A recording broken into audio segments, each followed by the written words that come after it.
என்னம்மா எப்ப பார்த்தாலும் வீட்டில் வேலையே செஞ்சுட்டு கிடக்க?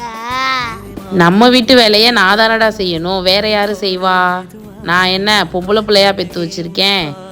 எனக்கு உதவியா இருக்கிறதுக்கு நான் பெற்று வச்சிருக்கதே ஆம்பளை பிள்ளைய பெற்று வச்சிருக்கேன். அட போம்மா. அப்புறம் எல்லா வேலையும் நான் தானே செய்யணும். அம்மா பொம்பளை பிள்ளைலன்னு ஃபீல் பண்றியா? ஃபீல் பண்ணுறேன்டா. எங்கடா போற?